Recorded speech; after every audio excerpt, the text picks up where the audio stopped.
Oh, we're live now. Okay, perfect. And we are up. Is it live? Did it go yet?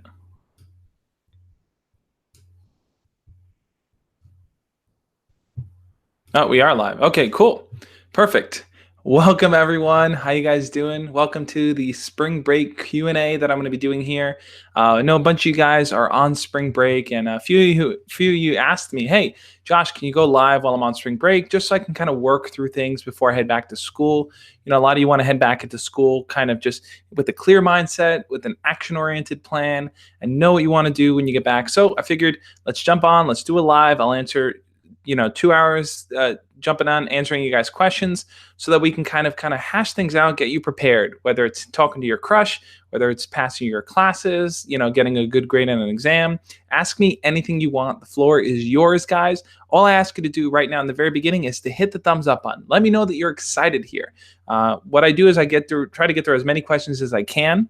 And for those of you that have a very, very pressing question that you want to ask and you don't, like you feel like it's super important, you need to get it through, there's always a super chat function. So for those of you guys that don't know, in the chat, if you look at the bottom of the chat, there should be like a little dollar sign icon. With that little dollar sign, if you click it, you can donate $1, $2, or whatever it is. And what that'll do is that'll prompt me, right? It'll put a little message up on the chat and show me, hey, these people have a very, very important question they want to ask you, or you could donate to support, whatever it is. If I get any super chats, I always jump to those immediately and answer them. So that's kind of how I work with the priority. Otherwise, I'm going to randomly pick questions throughout the chat. So let's just take a look. So first, I want to know how you guys doing, and I'm curious. I know some of you are on spring break and some of you are not. So if you are on spring break right now, post a smiley face emoji. Post a smiley face emoji in the chat so I can know the people that are in spring break. And then the rest of you, if you are just kind of just jumping on the live stream because you want to hang out, you want to talk, you want to ask questions, that's cool too. So anyone who is on spring break right now, post a smiley face emoji. Otherwise, I'm going to jump into the questions. I'm going to look at some of the things you guys are saying. Got a few smiley faces in here. Got one showing teeth, one with open mouth. Yep. The variety of smiley faces. I love it. Cool. All right. So a lot of you guys are on spring break, which is cool. So, generally the way it works is spring break is kind of this time to chill out, relax, kind of rewind. And you're getting ready to head towards the end of the school year, right? I know some of you are graduating, some of you are just going to the next grade. So everyone's got different kinds of plans going into it. So I definitely want to jump into your questions, and I'll really take a look and try to do what I can to help you. So let's look at this first question here from Jackson Folkers, who says, how do I ask a girl out if she's mad at me? So that's a good question, Jackson. I've done a few videos on what to do if your crush is angry at you, or what to do if you get into a fight with someone, how to argue, how to not get into an argument. But to give you a kind of simple answer on that, what do you do if the girl you want to ask out is mad at you? I think what it really comes down to is figuring out what the problem is, right? So sometimes people get mad at you because maybe you say or do something that's silly or, rude or dumb, or you're just trying to be a class clown. There could be a number of things that you did actively that kind of put them off. That kind of made them feel like, wow, this person's kind of like really annoying, or maybe you bothered her by messaging her too much. That seems to be a common thing that happens sometimes. People will like spam message other people on Snapchat or Instagram, and it ends up annoying their crush. It ends up making their crush feel like, hey, like this person just won't leave me alone, or they're just coming at me too much. So I would really take some time to identify what it was that happened that caused them to be mad at you. If it's something that you did, then that's something you can work with. You can talk to your crush and say, hey, listen, I'm really sorry that I did that. I wasn't really thinking, but I do want to kind of improve on my behavior because you are a cool person and I do want to get to know you better. I think sometimes stating that as clearly as you can lets them see that, you recognize that there's an issue there and you want to work on it. And it doesn't mean you're going to know how to handle every situation. You're never going to run into problems, but it shows them that you're making the attempt to kind of change your behavior to grow as a person. So if you want to ask her out, you have to kind of put that on the back burner for now and really focus on kind of repairing the friendship and the connection that you have with her. Because I think that's going to be the first initial step you're going to need to take if you do eventually want to ask her out. So Cutie Cookie, good to see you back in here again. Oh, chat just jumped. Where did it go? All right, here we go. So Cutie Cookie says, well, my crush kept on being very close in our musical theater classes for the last 2 classes. That's the only class we see each other. So do you think I could hug him and he could be okay with it? So yeah, I mean, like when it comes to hugging and stuff, we put a lot of emphasis on it. There's this idea of like, if you hug someone, that means that you like them. If you don't hug them, then how are you ever going to break that touch barrier? And that's a big thing, like breaking that touch barrier with your crush. It's like high fives are weird, and and kind of like you can wave only so much. Hugging is kind of a very human connection and a very human way to connect with someone. So the way to kind of break that touch barrier, and even to answer that question as to whether or not you should hug them, is the answer is always yes, I think. Unless they don't feel comfortable around you, unless they've expressed that in some way. But otherwise, if it's just a person that you see casually and you really want to get to know them better, hugs could be a good way to kind of help build that bond a little bit stronger. So here's what I would say. Here's a little tactic you can use when it comes to going for a hug. I think whenever you see him, or whenever you're talking, try to stand a little bit closer when you're talking and interacting with him. A lot of times we kind of stand very distant from someone that we're talking to. And when you're that far, when you're maybe, let's say, 3 feet or more, you're not going to just kind of walk in for a hug, because that's a big gap you have to cross. So if you want to kind of make a natural setting for a hug to occur, I would try to stand a little bit closer. So as you're talking, just kind of like pull in a little bit, get a little closer, because that's going to make it easier. So then when you're ready to go, you can say, all right, I'll see you later, and then open your arms. Now, if you open your arms, insinuate, in most cases, understand that that's what you're going for. Now, they might not, right? They might look at you and go, what are you doing? You could say, like if they ask, why do you have your arms out like that? You could just say, I was going to give you a hug, but that's okay. And then you keep walking, you leave. So what you've done is you've kind of established that to you, hugging is a normal way to interact with people. You don't ever want to like make it seem like, oh, we're hugging, that's like the next big thing. You want to make it seem like it's a very normal thing for you to do. So like I said, if you can step in a little bit closer, and then when you're leaving, I would always say, to get comfortable with hugging, try to do it in the very beginning of the conversation or the very end of the conversation. If you try to do it somewhere in the middle, it's going to be a lot harder to make it seem more natural. But if it's at the beginning or the end, it might be a lot easier for you to kind of just lead into it. So let me jump back into the chat. So RB says, I'm upset. So RB, type out your question, type out what's going on, and I'll do my best to address it. So let's take a look at some of this. So, hey, Josh, my prom is coming soon, and I have a few girls in mind that I want to ask to be my date. The problem is those girls barely know me. This is from Korush. Girls barely know me. What should I do? That's a good question. So I know prom season's coming up soon, so I'm definitely going to do a lot. Like I've said in the past, I'm going to do a whole week's worth of videos for prom, so stay tuned for that. But I think for now, the best thing I would say is that if you have a lot of different people that you want to talk to, or you're thinking about asking out, how do you find the right one? How do you find the right person to kind of ask out to go to prom with? So assuming your prom is, let's say, in a month or longer, or whatever it is, or it's coming up, but it's not like around the corner, you have a little bit of time to hang out with each and every single one of the people that you're thinking about asking out. So really what you want to do, is kind of invest a little bit of time in each person to see where the two of you click. So you can do that in a very, very simple way. And an easy way to do that is talk to each one individual and say, hey, what are you doing after school? Let's hang out. Let's get something to eat. Now, going on these kind of mini dates or even just mini hangout sessions allows you to bond one-on-one with that person. You can talk about what's going on in your life. You can ask them about their life. You can see where you guys have overlap. Maybe you both like the same type of video games, or you both really love watching horror movies on Netflix, or whatever it is. Try to see which one of those people you bond with, and ask each one out individually. Now, all of this is leading up to prom. So once you start, let's say you start with 4 people that you're interested in, and you narrow it down to 3, then you narrow it down to 2, and then you figure out from those 2 people, after you've hung out with them enough times, which one do you really, really bond with? So when the time of prom comes around, by that point, it'll be way easier to kind of lead into asking whoever you choose out, because you've already hung out with them enough times.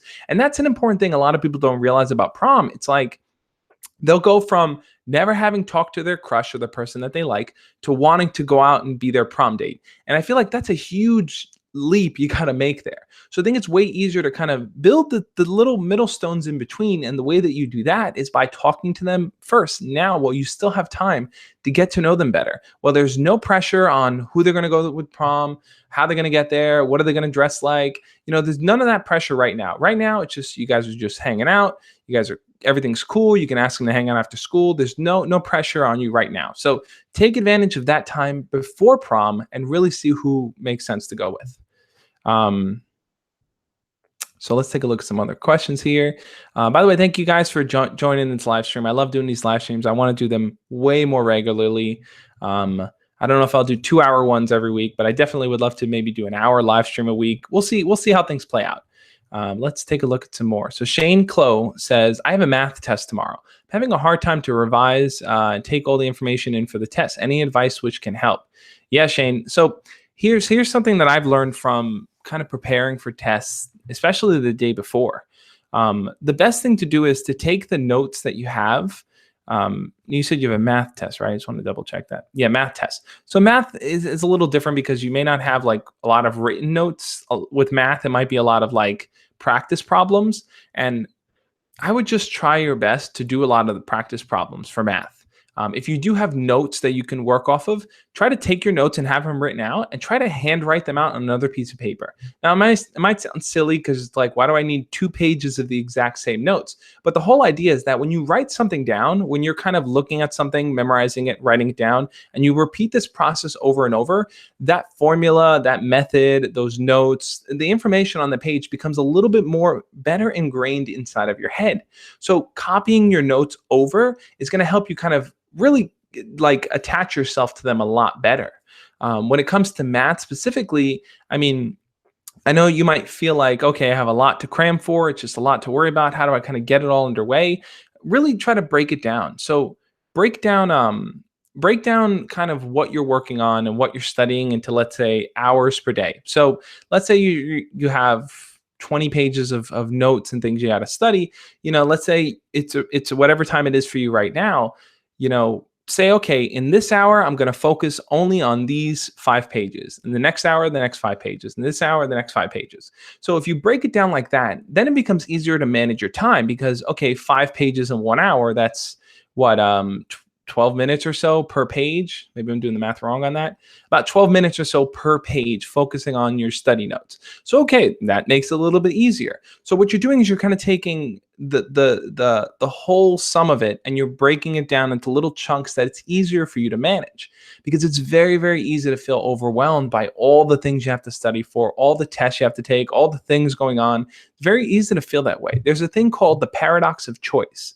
And basically what that talks about is that when you have more choices than you can handle, you feel so overwhelmed with what you have to do because you don't know where to even begin. So sometimes that can happen. It happened to me all the time when I was studying in school. It's like you become paralyzed because it's like, oh, I got to study for this test and I have to do my homework here. And then I'm worrying about this thing that my friend said. And you have all these things in your mind. So it's just so many things for you to focus on. You don't even know where to begin. So I would say do it like that. Take your notes, try to break it down into chunks, and then break those chunks into, let's say, time periods. So, okay, 30 minutes, I'm going to focus on this, 20 minutes on this, and break out the rest of your night. But make sure also to get a good night's sleep, because that's super important. A lot of people overlook sleep. Take the time to say, okay, I'm only going to study up to this point, and that's it. I'm going to sleep. Because if you try to go into the night, after a certain point, after you sat down for so many hours studying, your brain isn't going to work as well. And you're just going to kind of be pulling yourself away from sleeping when you could be better utilizing that time. So I hope that answers the question. Let's take a look at another one. Ex-Sniper Wolfie says, hey, Josh, hope you're having a good day. My question is, what happens if you catch your crush watching you almost every time? That's a good question. So, okay, let's say you're in a situation where you're sitting in class and you just look over and your crush is staring at you and then they look away, right? How many of you guys have been in this situation before? If you've been in this situation before, I want you guys to leave an animal emoji. If you've ever been in this situation, I'm curious to see what animals you guys post. Leave an animal emoji if you've ever been in a situation where you have caught your crush looking at you, whether it's in the hallway, whether it's in class, and it made you wonder, why are they looking at me? Do they like me? Do they not like me? What's up with that? So if you've been in that situation, leave an animal emoji. And here's my advice with that. A lot of times monkeys, cheetahs, penguins, dogs. I love this. Octopus, panda. You guys are creative. Try to pull random animals. I want to see what you guys can pull. But if you're in a situation where your crush is constantly looking at you, here's what I think you should do. Instead of just kind of trying to figure out their behaviors, instead of sitting there going, well, they look at me this many amount of times, they kind of are smiling, or they're giggling, or they're whispering to their friends. What do all these different things mean? Instead of kind of worrying about that and trying to trying to figure it out on your own, you can easily kind of resolve that situation by approaching them and talking to them. I know it sounds weird because it's like, why would I want to talk to them? I want to know if they like me before I do anything. But if you approach them, if you start a conversation with them, a casual conversation, and as you're getting to know them a little bit better in the conversation, you'll be able to read their body language. Are they open? Are they excited to talk to you? Are they really engaged in the conversation? And then from there, you can always ask them, hey, what are you doing after school? Let's hang out. Or what's your Snapchat? We'll text. Try to create a follow-up connection with them, something that you can do after that interaction that you have in person. And if they're open to that, if they're open to giving you their Snapchat or Instagram, if they're open to hanging out after school one day, meeting up during lunch, talking before or after class, if they're open to spending more time with you, then that means a whole lot more than a random look. Because here's the thing. I remember when I was in school too, it's like sometimes I'm just bored and I'm looking over at people or I'm staring at people. It happens. And it's hard to say. It's like a stare can mean so many things. It's not as clear as everyone thinks it is. So if you find someone looking at you, then that they might just be looking at you. There's no definitive way to say this is what it means.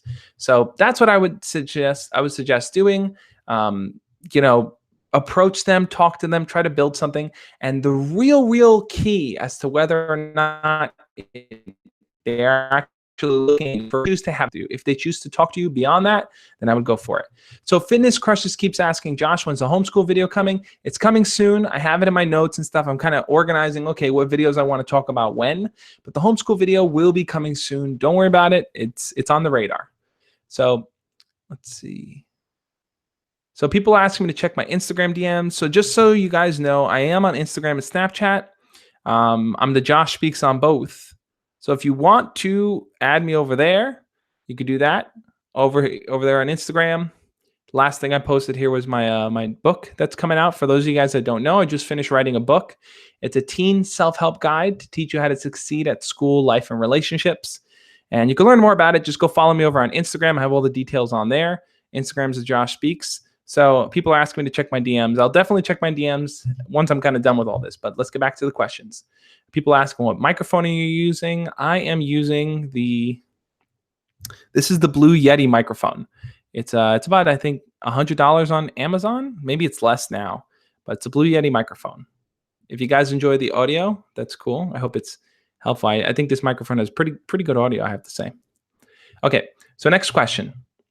So, okay, iDoesAnimate says, Josh, if you could help me, I would really appreciate it. I've got a problem where I have a crush on a girl who's in a different friendship group. So it's really awkward getting to speak to her. I hear what you're saying on that. So sometimes it's like the person that you like doesn't hang out with you, isn't really around you. They kind of do their own thing. How do you kind of break into another friend group? How do you kind of break into that mold? Now, I personally experienced this, which led me to eventually get my first girlfriend in high school, which, like the whole idea of how it went down, like still boggles my mind, because when I saw her hanging out with her friends, I always told myself, how am I going to get to her? Like, she's kind of blocked off by all these people. She's always involved in conversation. She's always with someone else. So I can never approach her while she's alone. And I think that was the problem. I was waiting for the moment where she was alone instead of just going into the fact that she's with her friends. So one day I decided, hey, you know what? She's with her friends. Let me approach the whole group and ask the group a question, right? So the question that I asked them was, it doesn't matter what the question was. I did a video on this. If you want to look up on my channel, my first girlfriend, how I asked her out. I kind of go more in detail. But either way, I asked the group a question and the group started to share their answers. And my crush also shared her answer when I kind of asked everyone in the group.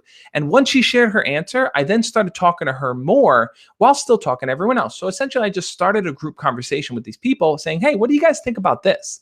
And then as they were all talking to me, I kind of just started to focus more on what my crush had to say. And eventually the whole group kind of just accepted that I was there, like, okay. And they just went off into their own conversations. So I was able to kind of infiltrate their group, talk to my crush, but first kind of disarm the friends, make them not feel weird. Like, why is this person here? What do they want? So if you're in that position where it's like your crush hangs out with different people, don't be afraid to approach her or him while they're in their group of friends to talk to them.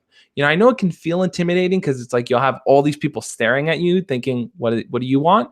But it could be an opportunity for you to kind of create a new friendly atmosphere where they can accept you. Because here's the thing, if your crush's friends can accept you, if they can look at you and say, yeah, they're cool, then man, you're in. Like, you are in because your crush really values what their friends have to say, right? And if their friends like you, well, then you just up your value of getting closer with them. So Arby says, Josh, please help me. Message after, please. I really need to talk to someone private. All right, Arby, I'll message you after. Let's see. So the movie Raider, this is a good question. How do you prevent your friends from scaring away your crush? That's a good question. So I think the way to prevent your friends from scaring away your crush. Now, let's see. Let's pick another fun emoji here. Let's do a food emoji, right? If you've ever felt like your friends and your crush just kind of maybe wouldn't get along, or it'd be weird to bring the two of them together, post the food emoji icon, a banana, an apple, something.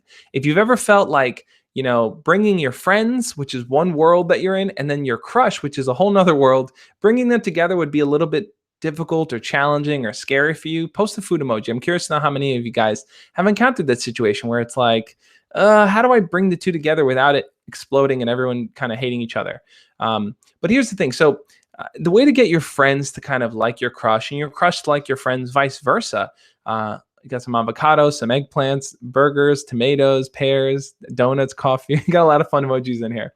So the way to kind of get the two of them to be in sync is that you have to remember here, you are the common link between your crush, whether it's your girlfriend or boyfriend, your crush, and your friends. So they don't really know each other, but they know you. So what you have to do is think, well, what is it that I have that connects me with my, what is it that I have that connects me with my friends? What is it that I have that connects me with my crush? And try to find the commonalities that they may share with each other. So for example, if your crush is really into, let's say sports, right? Let's say she loves watching basketball or something like that, and your friends also like basketball, well, that could be a good conversation starter to bring them together. You could say, hey, you guys both like basketball. What do you guys think about this team? Or what do you think about this player? And then have them all kind of interact with each other. Now, sometimes your friends might make fun of you for your crush. They might tease you for having a crush. We've all been in situations like that where it's like, my friends are going to kind of make fun of me if I tell them who I like, or if I bring this girl around, or if I, or they're going to try to embarrass me, or they're going to try to expose me and tell my crush that I like them. So your friends sometimes do things just for the lulz. And the way to kind of navigate around that is just be honest and straight with them. Say, look, guys, I want you guys to be on my side here and not against me. I'm all for jokes. I'm all for having fun, but, try to really be on my side here. This is what I want you guys to do to help me get closer to my crush, right? And in the beginning, they may not listen. In the beginning, they may joke around and do these things. But if they're true friends, after a while, they'll start to see, hey, let's help them out, right? That's what friends do. Let's be good friends and try to help them out. So that's what I would suggest doing. Try to find something that connects the two of them that they both may have interest in, your friends and your crush, and try to start a conversation where all of you guys can engage with each other. So let's see. Okay, so Claymix says, help, Josh. I need help. Can you help me ask out my crush if she's the new kid? Love from North Carolina. SOS, love from North Carolina. USA, help, please. Very important. Okay. So, all right. So what I'm assuming is he's saying that you like someone that's the new kid, right? This girl just arrived at your school and it's like, hey, who's she? You want to get to know her better. So in those type of situations, here's the interesting thing about being the new kid. Being the new kid anywhere gives you the opportunity to kind of ask any questions that you want, because you're still trying to learn the system in play. You're trying to learn how everyone knows each other, what school is like, who's friends with who, which are the hard teachers, which are the easy teachers. We're all trying to learn these different elements. And I think if the person that you like is that new kid, they're starting from scratch. So you can always be that first person to help guide them, right? Think about it like that. Think about it like, hey, this is a new person in school. They're going to need someone to show them where their classes are. They're going to need someone to eat lunch with them. They're going to need someone to help them with their homework or studying or anything like that. So volunteer yourself to be that person that can get closer to them, right? Talk to them and say, hey, I noticed that you're new around here. Let's hang out during lunch and I can kind of explain how things work around here, who's who and what's going on. So use it as an opportunity there. I think that's a good way. And trust me, as the new kid, they're going to be super appreciative that someone is volunteering to help them out. So it's a good opportunity to kind of step forward and take action there. Because otherwise, you're going to see someone else do that, right? Someone will eventually do that and you're going to miss your opportunity. It's going to be a lot harder for you. So what are your prom videos to see? I'm curious, for those of you guys that have prom coming up, leave it in the comments right now. Type in when. Is it in mid-April, end of April? Is it the end of March? If you guys have prom coming up, type it in the comments. I want to check it. I want to know when I should plan my next hangout and when my prom week is going to be. Because I know it's different for everyone, but if I see there's a pretty consistent basis, we'll do that. But mine's is on next Friday. Okay, some of you have it coming up soon. After spring break, yep. So I'm also curious, what have some of you guys done during spring break? Have you guys read any books? Have you guys exercised? Have you just sat and played on your computer and watched TV? I want to know what you guys have been doing during spring break, because I remember when I had spring break in college and then in high school and all these different things, I spent a lot of it just hanging out with friends and stuff. And when I went back to school, it was as if like, you take that week off where you're relaxing and you're just hanging out. It's like, you don't want to go back to school after a while. It's like, it's annoying. I've been there before. I know what it's like, guys. All right, so let's jump into some more questions here. All right. Just looking through the comments. Let's see. Shane said, I'm doing creative things, which relax me. Yeah, it's spring break is a perfect opportunity to unwind. Take some time back and just relax. Fortnite on Xbox. Okay, James Cooper says, I have a group of close friends, but recently some random people have been sitting at the same table with us like they know us. I think they're annoying, but I don't want to be a jerk. What should I do? I hear you, James. So it's like these kind of random strangers are like encroaching on your territory a little bit, which can be kind of annoying because no one owns any table, but we all kind of get used to who sits where and we fall into that system. So if you feel like these kids are kind of being annoying, I would first ask yourself, what is it that they're doing that's annoying me? And is there anything I can do to talk to them about it, to get them to change their behavior, to stop in some way? So maybe they're just being loud and reckless and wild and crazy. And maybe you guys are more chill and more relaxed and your friend group is like that. So how do you kind of balance that out? How do you get them to feel like, okay, how do you talk to them about it without it offending them or hurting them or creating enemies? Because the last thing you want is to sit next to your enemies, right? Like that's just not on the radar there. But I think first ask yourself, is what they're doing something that I should talk to them about? Or is it something that I can easily kind of, maybe me and my friends can sit somewhere else, or maybe we can just be there and it's not such a big problem. Or maybe it is a big problem. You have to talk to them about it.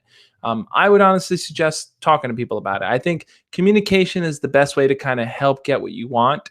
Sometimes when you just kind of sit there and hope for things to change, hoping is not a, what is it? What is the quote? Hoping is not a wishful strategy, I think the quote is. And the idea is that like if you're hoping for things to change, nothing's going to change. You need to be active. You need to kind of approach those situations. But I wouldn't wait to talk to them until you're really annoyed. Because if you approach them when you're really angry and you say something like, guys, can you just stop? Like when you come off very angry, then they're going to respond with, their ego. They're going to respond negative right back at you. So you don't want to do that. Maybe it makes sense to talk to one person and not the whole group and say, hey, dude, you guys are kind of loud. You guys mind kind of like lowering a little bit? Like talk to one person instead of approaching the whole group. Because if you speak to the whole group, then a bunch of them are going to be like, oh, screw this kid. We're just going to be louder. We're going to be more obnoxious. So try to resolve it one-on-one. That's always the best way to kind of jump into those situations. So Scar says, I want to donate so bad, but my mom is going to yell at me for using her credit card again. No problem, Scar. If you're interested, you can talk to your mom about my book that came out. I think that might be something she's on board with. She might not be on board with you donating in a super chat, but she may be on board with getting you a self-help guide that's going to help you grow and to be a better person. So talk to your mom about Embrace the Awkward. Look it up on Amazon and see if you can get her to get that for you. Let's see. I'm looking through some of the questions again. By the way, anyone here who's new, if you haven't already, hit the thumbs up button on this video. What are we at? We're at 70 thumbs up. Let's see if we can get it to 80. Anyone here that is new, let's get those thumbs up to 80 on this video. Can you show us the book? I don't have it yet. It's about 95% done, and then it's going to print. But if you guys are interested, you can check out the book. I'm going to type in the comments here. Pretty much, I have it set up. thejoshspeaks.com/awkward. You guys, oh, it highlighted my name. Didn't mean to highlight my name. If you guys go to thejoshspeaks.com/awkward, that'll take you over to the Amazon page where you guys can pre-order the book, which is coming out in May. So I'm excited about that. Okay, next question here. So Zalbortrox says, there's a girl I really like, but she goes to a different school, so I don't see her as, too often. And she's often busy with school and sports, but we've begun texting. Should I ask her out? And if so, how? That's a good question. So here's this girl that doesn't go to your school, but you do have some connection with her through you guys play sports together, you're on the same team, or maybe you're in the same league or something like that. So you have somewhat of a connection, and you do communicate with her from time to time, right? You guys said you text. Should you ask her out? I mean, if you guys are already texting, then I think asking her out is the next step you can take. And I don't see a problem with that. I don't see why you shouldn't. If you guys are, let's say you're messaging her and you're just casually talking, you can always pick up the pace and kind of turn into something more. You can always turn that into something more simply by diving deep and asking her more detailed questions about who she is as a person. So you can ask things like, besides sports, what do you like to do for fun? What was your favorite sport growing up as a kid? Do you like watching any sports on TV? Do you ever want to be a professional athlete? There's a lot of different questions you can ask to follow up with, to kind of learn a little bit more and to get her to kind of share more of her personality and who she is as a person. So I would definitely take that route. Let's see. David's top 10 says, how do I stop being shy around my crush? That's a good question, David. I think the key towards not being shy around your crush is to, first you have to feel comfortable with yourself. You have to feel comfortable communicating with people, not feeling like you're out of place or you're awkward or weird. Where do you put your hands? No one ever knows what to do with them. But I think really it's like to not feel shy around them, you have to be comfortable with conversation, right? That's the first step. So I think a good way to kind of help you practice, good way to help you practice not be as shy around your crush is to try to start conversations with other people that you're not intimidated by, people that, man, there's a lot of ambulances rolling on by. People that you're not intimidated by. So for example, if there are people in your class, you can always turn to them and start a conversation. If there's someone that, you see in the hallway, you can wave and smile at them. Get comfortable just communicating with people. Once you get to that stage, then it's like transitioning to talking to your crush will be a lot easier because you'll have already practiced so much just talking to people that your crush ends up being just another person. Even if you're intimidated by them, even if you're nervous around them, having that practice with other people definitely translates over to you and your crush. Let's see. So Bonifak Medvez says, Josh, I want to approach random people, mostly girls, on the street to get to know more people. And I just want to ask if you have any experience about it, any help you can give me. Yep. So I do have experience with that. Me and my friends used to do that all the time. We'd go out and it's like, all right, let's just talk to random people. Let's get comfortable with that. Every time you go out, that very first time is you always get that fear before you interact with anyone, right? So it's always that first approach every time you go out that's always like, The second, third, fourth, fifth, sixth, seventh approaches are easy. It's the first one that always is like, what do I do here? So here's my tip for that.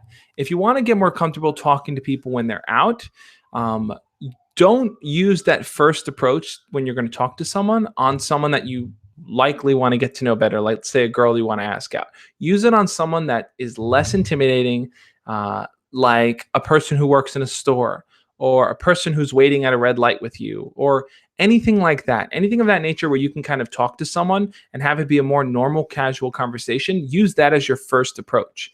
Now, when it comes to starting conversations with people outside, sure. Assuming you're talking to people mainly during the day, people when they're out during the day are generally doing something, right?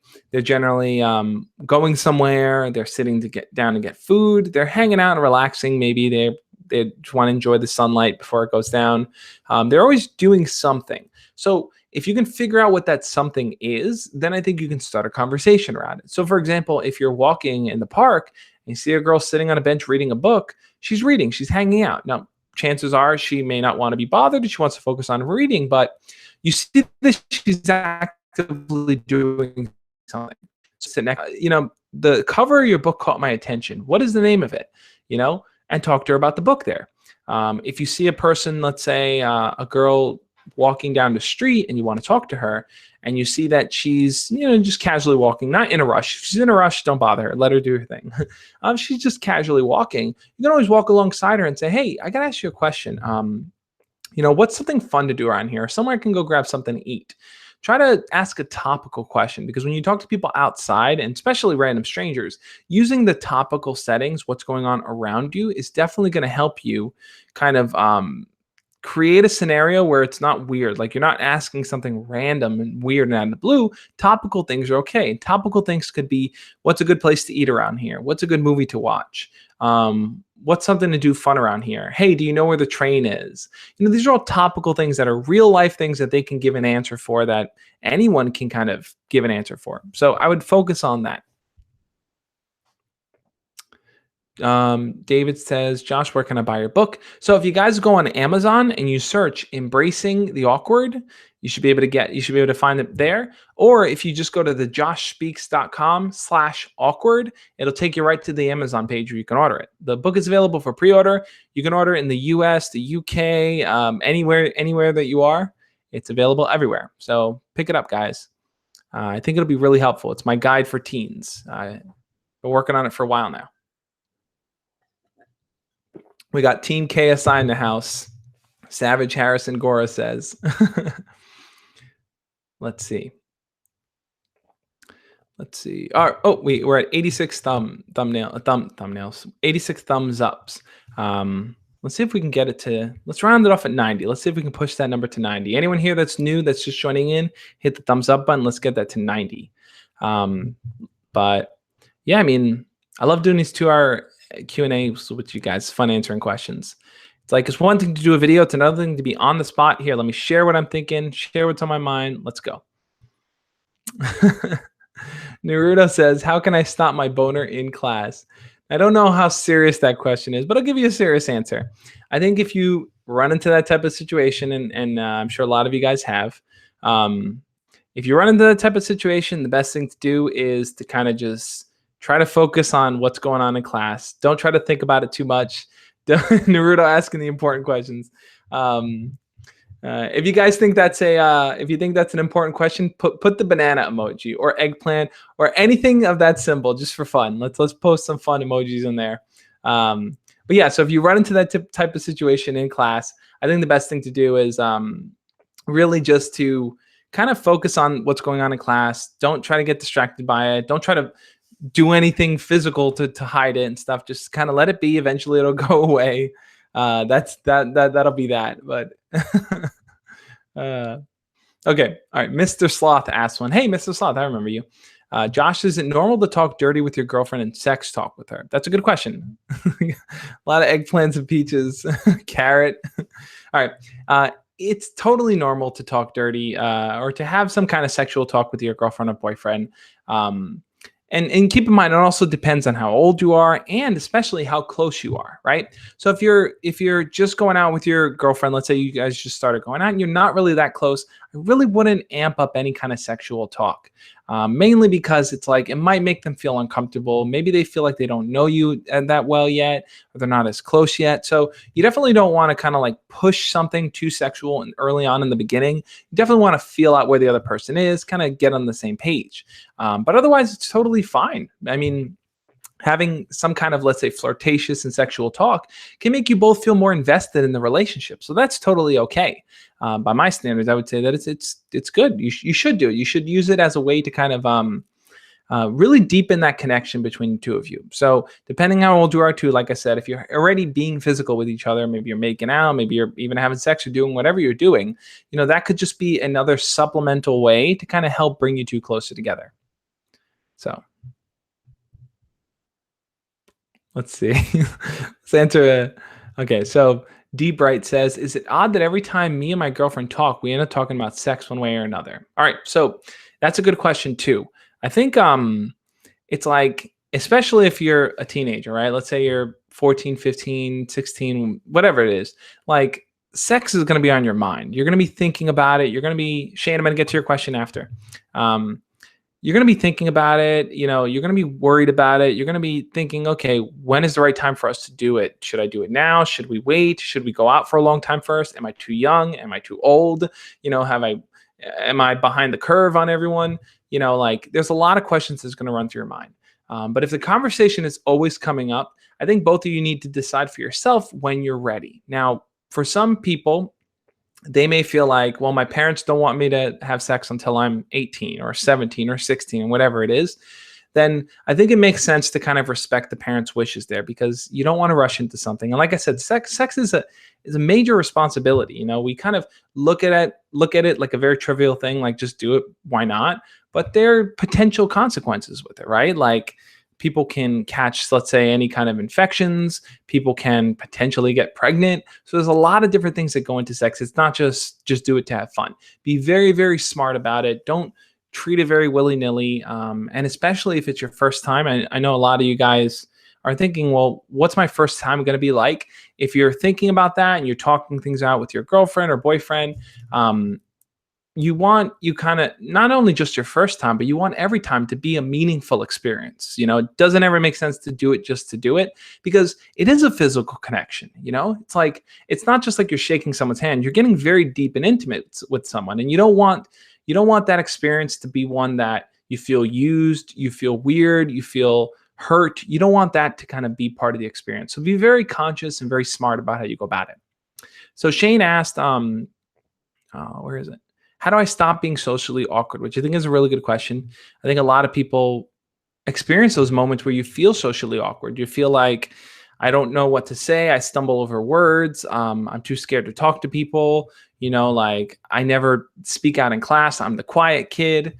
I'm curious. So I'm sure there are a few of you here. If you've ever been labeled as weird or quiet or awkward by anyone else, if someone's ever called you any name like that, I want you to leave an emoji of a face, not just a face, something from a face, eyes, a nose, lips, an ear. Leave a facial emoji of some sort if you've ever been called weird or awkward or anything like that. I'm curious to know how many of you guys have been given that label before. I was given that label tons of times in high school. I never spoke out in class. I kind of just kept to myself. And when I did speak, people just felt like, oh, wow, Josh actually has a voice. He can talk, so it happens. And I think the way to kind of get over that, the way to kind of work past being labeled as shy and awkward by other people, or even just for yourself to not feel shy and awkward, a good way to go about that is to try to start small conversations with people whenever you have the opportunity. Is this live going to be uploaded on the channel? Yep, all my lives are over on my channel. And what I do is, sorry, side note here, just for those of you guys that don't know, every time I post a live like this, which is a Q&A, at the end of it, I probably go back later in the night and I put all the questions in the first comment, and then I pin that comment. So you can jump over to whatever specific question I answered, and you can kind of get those specific answers. So it'll all be set up after.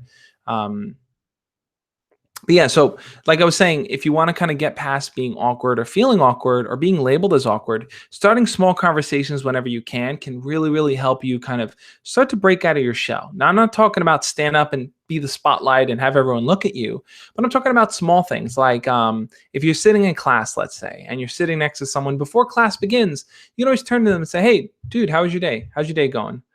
Just very casual, very calm. Now, there's a chance they may say something like, "Why do you want to know? What do like they may come off rude."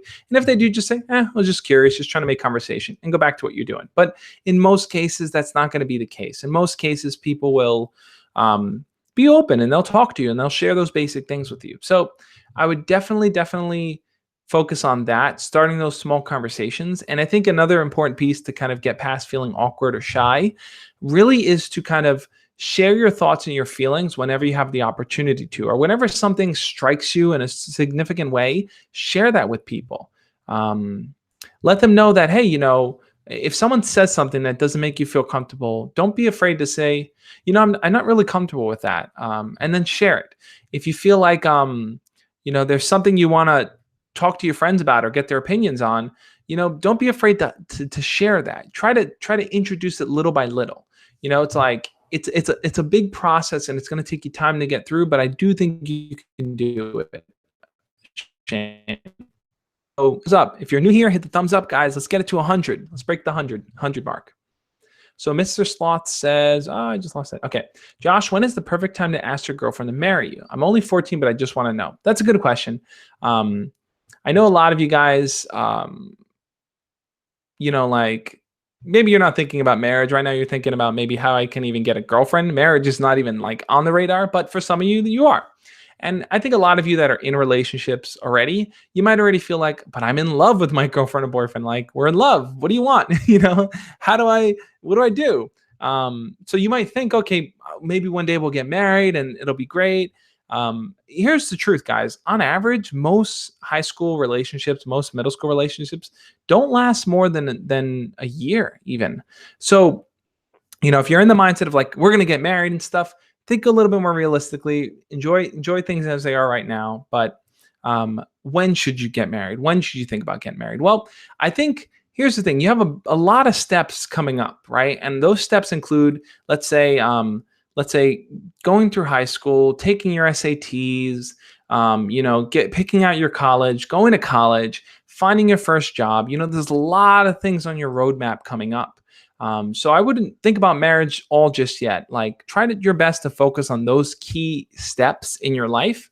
And then once you get yourself a little bit more situated, let's say after college, then I would start thinking about maybe finding a partner, someone you could settle down with, someone you can start building a lifestyle with. But for now, you guys are young. Just enjoy the relationships as they are. Your girlfriends or boyfriends are people that you can talk to, you can hang out with. So don't feel pressured to kind of move things quickly just because.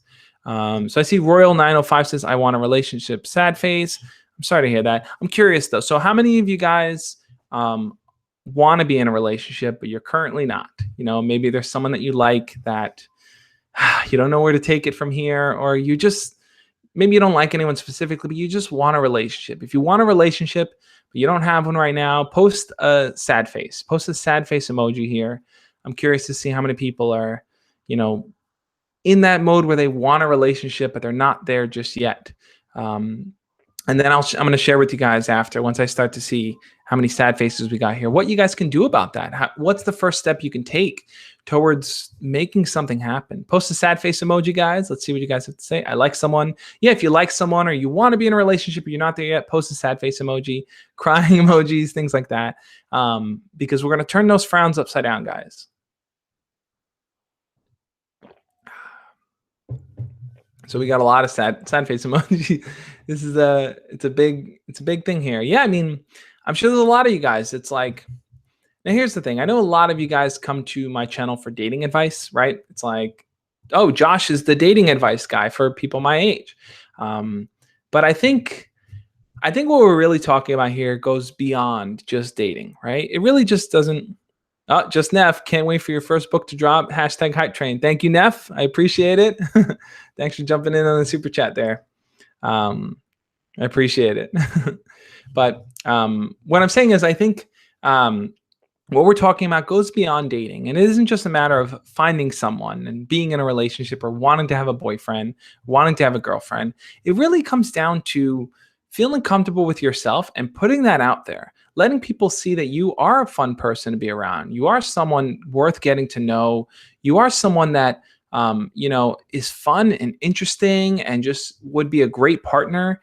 Like, it's about building those skills. So I think what it comes down to is this: if you're the kind of person, and if you are, pay close attention, guys. We're on 905.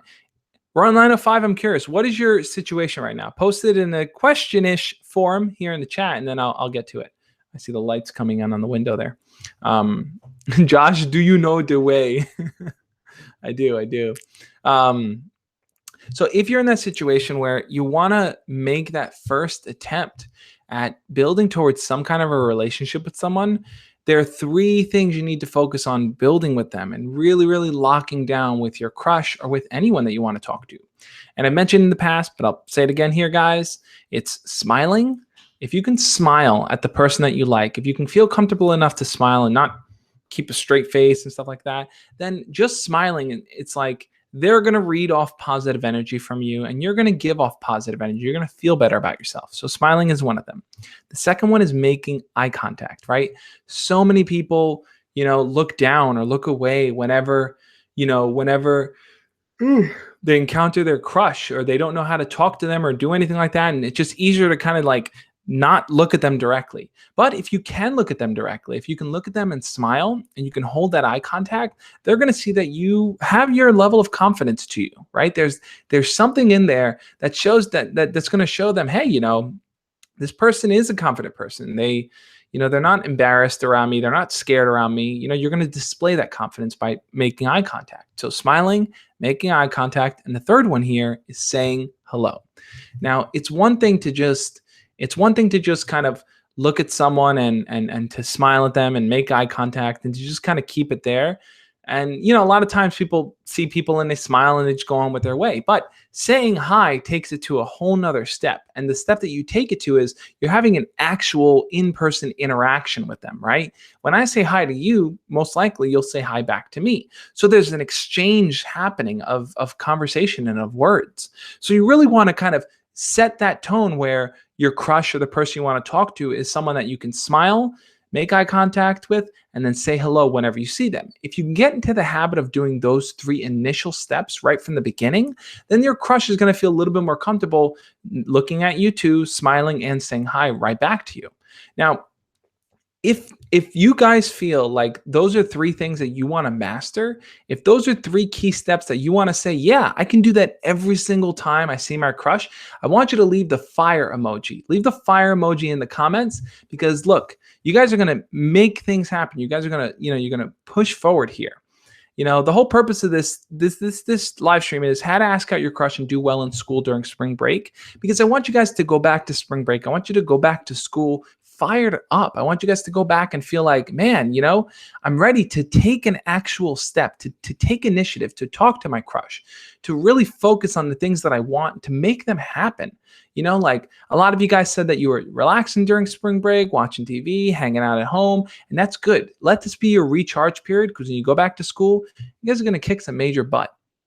So let's see. Got a lot of fire emojis. Guys, I'm telling you, you guys are going to, it's lit. That's all I'm going to say.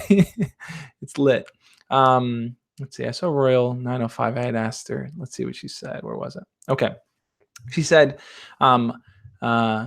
keep those fire emojis going, guys. If you feel like this is some hot advice and you're gonna put it into play, I want to know. I only want action takers in here. All right. You guys are all going to be action takers. Let's see. So Royal 905 says, I liked him since 8th grade and it's 11th now. We both like each other, but we just can't get the ball rolling. That's a classic case. I'll tell you right there. A classic case where both people are kind of too nervous to make that first move. Maybe you both have inklings of feelings, and maybe the other person likes you a little bit, but no one's actually declared anything. No one's made that initial step, right? So time is passing in 8th grade to 11th grade. It's 3 years. 3 years already that something could happen. But that's okay, because like I said, guys, post those fire emojis if you're ready to make things happen, if you're ready to kind of light a fire under your butt to really go forward. And for Royal, I think it's the same thing with you. You know, what I want you to do is, if this is a guy that you like and this guy that you know likes you, I want you to approach him. The next time you're in school, I want you to approach him and I want you to say this exact thing. Hey, I feel like I've known you for so long, but we've never really interacted with each other. What are you doing this week? And let's hang out sometime, right? You can change the words around, whatever, but carry that concept. Let them know, hey, we see each other. Let them know that you guys see each other all the time, but you've never really talked to them. You've never really gotten to a deeper conversation. Then ask them to hang out. I know it's a big step, and I know you may feel nervous doing it, but I want you to do it. I want you to go forward and to really, really approach this guy and to make it happen, because time is straight fire like Becky Lynch, guys. Last kicker. Be a last kicker. Be a last kicker. But really, really push forward and do this. I know it's scary. I know it's not easy. For those of you guys that feel like, you know, you're in a similar situation where it's like you've had this on and off thing with your crush and no one's ever made the initiative, guys, post the fire emoji. Let me know that you're ready to take that step. You're ready to light the fire under your butt to get moving. But I know a lot of people out there need that. You know, you guys need that momentum. That's why when you come back from spring break, don't let it falter. Don't come back low energy. Come in high energy, guys. High energy. Money, money, money, money.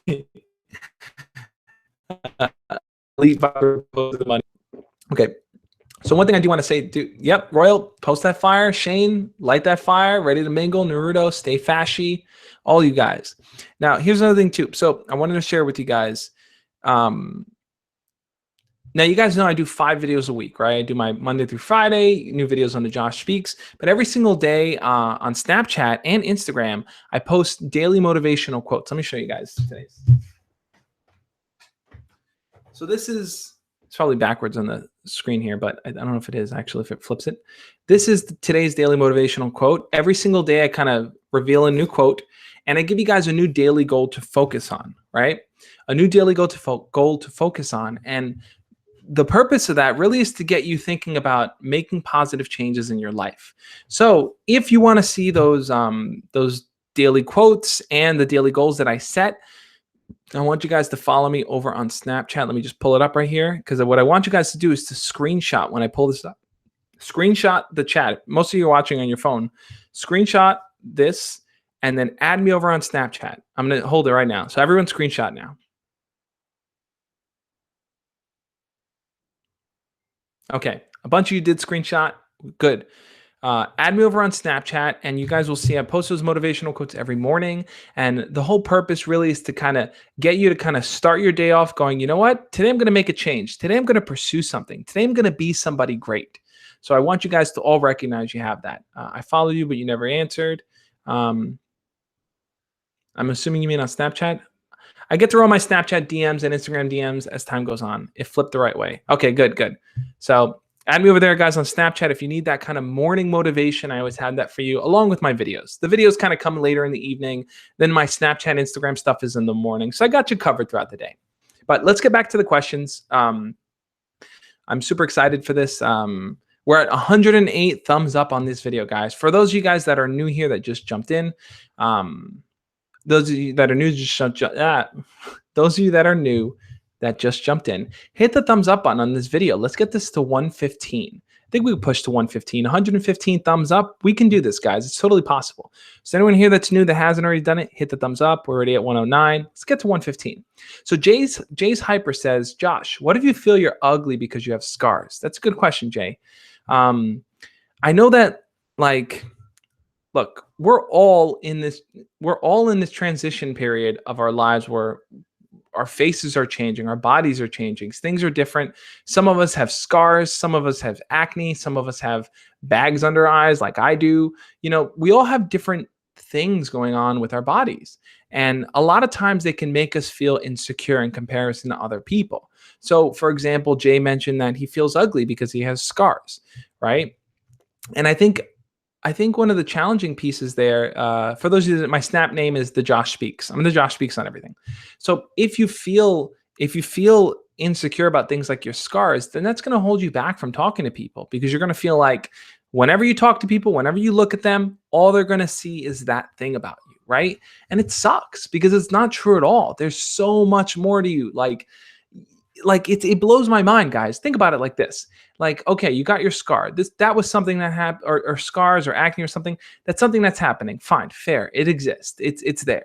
However, think about all the moments and experiences you've had in your life, all the highs and the lows, your good days, your bad days, all the different things that you've experienced. It's like there's so much to you. Your personality contains so much. You like certain movies, you watch certain TV shows, you're a fan of sports or makeup or YouTube or anything. You have all these different interests, right? And all of that goes to waste because this one thing that you view as an imperfection on yourself. It's like people will never get to know those things because you've already decided in your mind that all they're going to care about is that one imperfection. That one imperfection versus the millions of things that make you unique, that make you who you are. The scars have no chance. They have no chance because here's the thing. Once people see that on you or recognize it or whatever it is, it's something that's temporary in terms of how you interact with them, right? So let's say you have a scar on your face or a scar of some sort on your eyebrow or on your head or anything like that. It's like the first thing people are going to maybe notice is that, oh, wow, you have a scar and stuff. Maybe you want to share the story, maybe you don't. Okay. But then you can transition a conversation and say, yeah, I have the scar and stuff, or, maybe you don't want to mention it, but lead into the things that you're interested about. Start talking about the things that really, really matter to you, because what's going to end up happening is that person's going to start to say, oh, wow, there's more to this person than just that scar, than just their acne, than just there's tiny little imperfections that exist. There's more to them there. There's a whole person there that I can interact with and joke around with and have fun with. So recognize that there's so much more value to you than just that one thing. Don't be limited by it. Don't allow it to be your weakness. Don't let the fact that you feel ugly stop you from showing the world that you are someone that matters, because you are. I feel stuffy. Let's see. My brother just caught the stove on fire. Oh boy, that's not good. Give me 1 second, guys. Let me try drinking some water here. We hit 115 likes. Awesome, guys. Awesome. So here's what I want you guys to do. If you are proud of who you are, if you are happy with who you are, if you feel like, hey, I'm a person who matters. I'm someone who is interesting and fun. And maybe people don't know that. Maybe people don't know much about me. Maybe I'm too shy to share that. Maybe I'm too awkward. But I am someone that is important. I want you to share the clapping emoji. I want you guys to post the clapping emoji or any kind of hand emoji. Thumbs up. Okay. Hands, the praying hands, anything. Post any kind of hand emoji right now if you feel like you are someone that matters. You feel that you are someone important. Because I want you guys to really, really recognize that, coming back from spring break, when you go back to school, I want you to carry that forward. Carry forward that you're someone that's important, right? Don't let other people define that for you. You should know that. You should know that you have it deep inside. So whether it's asking out your crush or making friends or passing your tests, don't feel defeated. Don't feel defeated just because you haven't figured out the answer yet, right? Like, you guys got to remember this too. Like, the things that you're experiencing, they're only temporary, right? So let's say you ask out someone or you talk to someone and it doesn't work out, they reject you, whatever it is, it's only temporary. I know in the moment it sucks and it's real and it feels like it hurts, but you will get past it. You will grow, you will learn, you'll experience new things. So don't feel limited by your experiences because you're going to continuously have new ones. Now, I went on a bit of a rant there, but I do want to get back to the questions. I love the fact that you guys are sharing those hand emojis, clapping, thumbs up, bad Wi-Fi, put a thumbs down. But yeah, guys, I hope that's something that really, really means a lot to you, because it means a lot to me. And the more I interact with you guys and talk to you and hear your individual stories, the more I see that. Okay, so Ray says, I'm assuming this is Ray from Star Wars, because this Star Wars little icon says, my friend told me, my friend told my crush I like him behind my back, and now things are awkward between me and him. Any ideas how to help me? Me and my crush were kind of close before. He does theater, by the way. Okay. So I get where you're coming from on this. So your friend told your crush that you like him behind your back. So these situations happen where friends either try to get involved because they want to help you out, or they get involved because they are curious and they want to see things happen. Sometimes our friends can kind of really, really make things difficult for us. So I get where you're coming from on that. Now things are weird because now your crush knows you like them. So here's what I would suggest. You have two kind of routes to go with this. Now, just because they know that you like them doesn't necessarily mean that there's no chance. They may not know what to do. They may feel like, oh, should I approach her? Should I not approach her? They may be kind of like paralyzed with a bit of fear and nervousness. So what I would honestly suggest doing is this. You have to make the decision. Do you want to pursue your crush and the person already knows you like them? Do you want to try to pursue that? Or do you want to kind of move away from it, become only just friends, and kind of focus on other people? You have to make that decision for yourself. I would suggest taking the first route and approaching them. And now that they know that you like them, you've got nothing to lose. You might as well talk to them. Might as well ask them out. You might as well say, hey, look, what are you doing after school one day? What are you doing after school Friday? Maybe we can talk. Maybe we can hang out. Letting them know where you stand on things, letting them know that you want to get to know them better, taking that initial step, being confident there might actually be the things that you need to kind of push forward and make a difference. So Topster says you should check out a channel called Zeus. I've been really interested to see what you think about his style and advice. Yeah, I love this. I think his videos is animation and stuff. He covers pretty much not all, but a lot of the same topics that I cover. So if you guys want more comical style and practical style dating advice, check out Zeus too. His channel's great. Let's see. Julian Villarreal DeCentes says, hey, Josh, there's a really cute girl, and as a senior, I'm a sophomore, but she's also going out of state for college. Should I try to flirt with her? Is it worth it? Okay, so if she's going out of state for college, you have a small time period to work with, right? Because school is going to be ending pretty soon. You have just maybe a few months at most.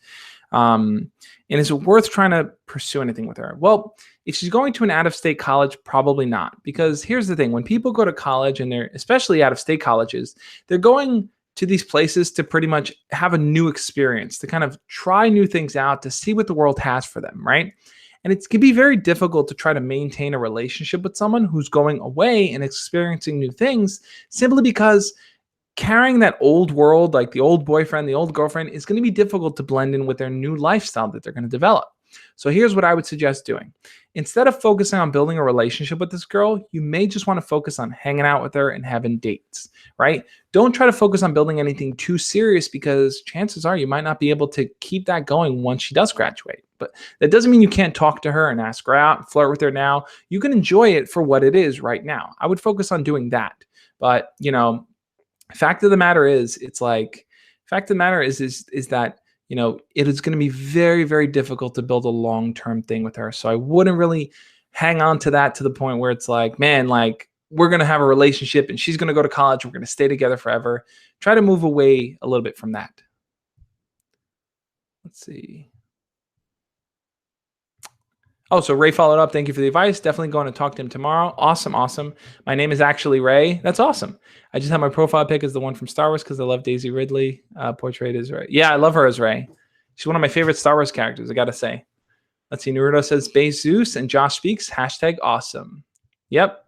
Zeus is great. Got to say, I love his channel.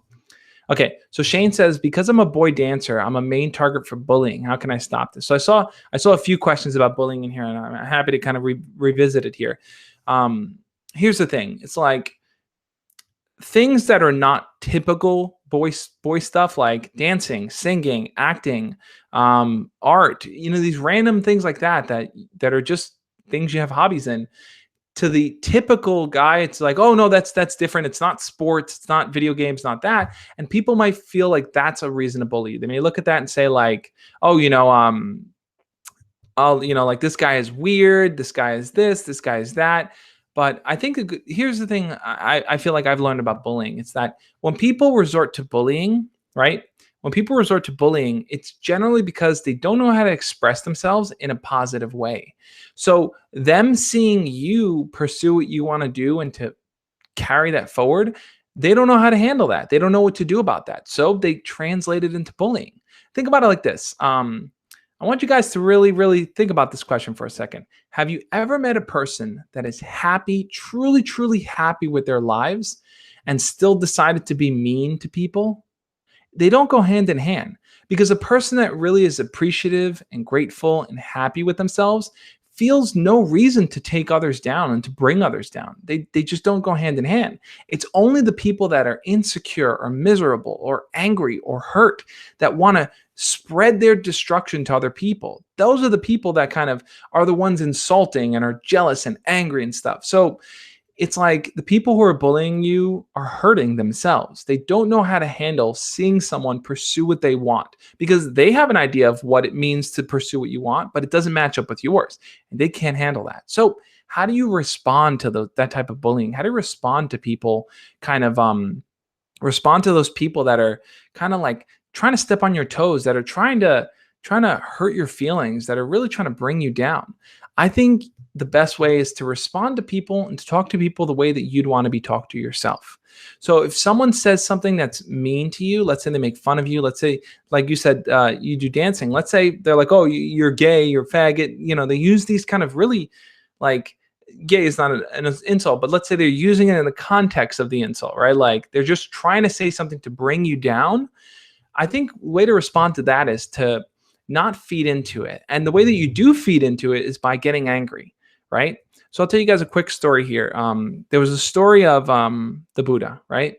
And a man, the Buddha every single day would kind of work in his garden, and he would rake the field and plant his vegetables and yada, garden stuff. He'd do his garden stuff. But the man next to him got so annoyed every single day when he did it, because he hated the fact that the Buddha would wake up every morning and that would wake the man up. The man would hear the Buddha raking and do all these things. The man would get really, really annoyed. So the man every single day would yell and yell outside of his window. Yell, "What are you doing? It's so early. How are you doing this?" And then, the Buddha just kind of didn't respond. And then from there, next day, Buddha woke up, kept doing his gardening. The man got angrier. So he came to the Buddha's door and he knocked on his door, started banging on his door and yelling through the door. The Buddha never opened the door. Very next day, the same thing happens. The man starts banging on the door, yelling and screaming, and eventually he opens the door. And the man says to the Buddha, haven't you seen I've been yelling at you? I've been yelling, I've been screaming and stuff. How can you be so stupid? How can you be such an idiot? How can you not listen to me? And the Buddha just smiles. And the man just stops and says, why are you smiling right now? And the Buddha simply tells him, you're the one who's carrying the anger and bringing it to my door.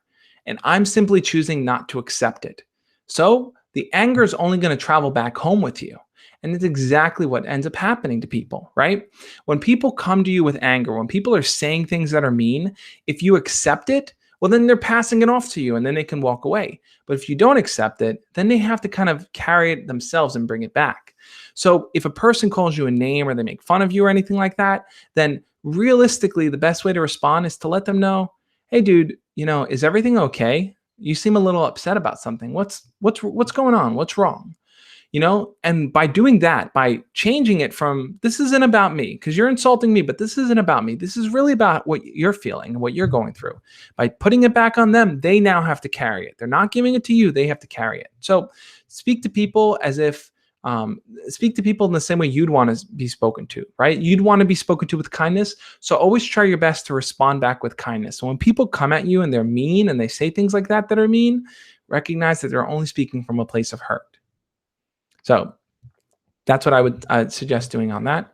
It's not easy. Trust me. Getting bullied is not easy. It's not as simple like just ignore them. Just tell a teacher. It's never that simple. And I'm not trying to undervalue your experience or try to make it seem like there's a simple solution, because it's not always that simple. But I do think it's something that you can work on. Z Vivo Network. Hey, Josh. How's it going? Iyad Nasser. What's up? So to anyone new that is that just joined in, if you guys are just trying to catch up on the chat and what's going on here, hit the thumbs up button. We're at 124. Let's get this to 130 thumbs up. I think we can do it. I'm pretty confident we can do it. I think we got a good group in here. But yeah, so this is fun, man. I love answering you guys' questions. Are you guys having a good time? You guys enjoying yourself? If you're enjoying yourself, let's do another what type of emoji? Let's do another face emoji. Post a smiling face if you guys are enjoying this live stream, if you're having fun. Let's see how many smiling faces we can get. Really need to make the ball roll. Yeah. I mean, that's what this is all about. It's like we're gonna work together, guys. We're gonna help each other out, and then we're gonna go forward. When you come back from spring break or you get back to school, make things happen. You got sunglasses in here, we got smiley face, we got the rosy red cheeks on there. But yeah, guys, like post a smiley face if you're enjoying this. I'm happy so many of you guys are enjoying it. Luis Rodriguez, Jacob, Dylan, Leo, Rod, YOLO, Vushang, Stay, Savage, Shane, all of you guys. It means a lot to me, and I'm happy that you guys are here hanging out for this this live stream here. I definitely want to do more live streams. My goal is to do them once a week, but that's the key here. Okay, so Sakari's edit says, "Hi, I like this dude from computer class, and we talked a lot in this class, and we played games too. But then gym class replaced this class, and we both have this class, but we barely talk, and it got awkward." I hear what you're saying. So at some point, you two were in the same class, and it made it easier for you two to communicate. Now you don't have that connection, so you're starting to notice your connection with them starting to fall away, if I'm reading that right. I've been in that situation before. And being in a class with someone, it's like, oh, this is great. And then when it's taken away, when you're not long in that class with them anymore, it's like, I never see them. I never interact with them. Oh, well, 15 today. Happy birthday, man. Happy birthday. I'm super excited for you, man. You're 15. You're getting older. You're getting wiser, man. Just keep making positive moves. I'm proud of you, dude. I'm proud of you for all that you've accomplished so far. But okay, where was I? I was talking about, oh yeah, so they're no longer in your class and now it's awkward. Well, how do you kind of keep things together, right? So they don't fall apart and you just fall back into the place where you don't really know each other again. I think the key is this. It's like, if you're in the situation already, there might not be a lot that you can do other than trying to approach them and talk to them.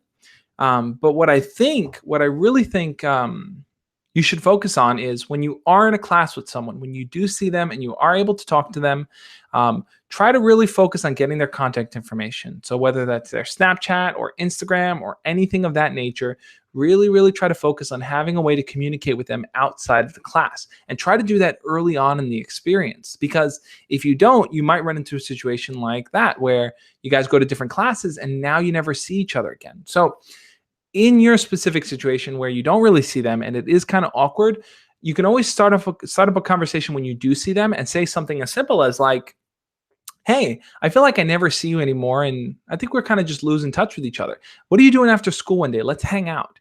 Really, really try to establish that you do want to get to know them better and try to repair it by saying time has passed. Like address the fact that time has passed. You guys haven't talked in a while, and now you want to kind of rebuild things and bring it back together. So definitely try to take that approach.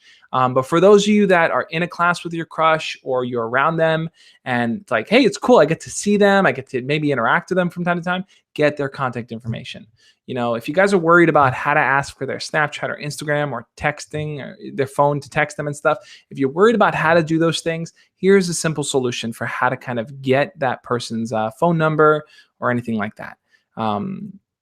What I would honestly suggest doing is this. Try to tie asking for their contact information with doing something together, right? I feel like that's the best and easiest and most natural way to make it happen. So here's an example of that, right? I see a lot of people are posting about Black Panther, right? I haven't watched it yet. I do want to see it. I'm like super behind on all the Marvel movies. I haven't seen a lot. I haven't seen anything I feel like since Avengers Age of Ultron. No, I saw Civil War. I haven't seen Spider-Man yet. Haven't seen a lot. Anyway, so let's say you ask them, hey, have you seen Black Panther yet? I'm trying to get a bunch of people together to go watch it. Do you like Marvel movies? Do you like going to the movies? Let me get your phone number so that I can text you sometime or I can Snapchat you whenever we make plans. So now you've kind of tied asking for their contact information with something very normal, right? Going to the movies with a group of people as a bunch of people. It's like there's nothing weird about that. It's not like you're being like super romantic or flirty. You're just casually asking them, which is a good way, I think, to kind of segue in and go about it. But okay, let's see. All right.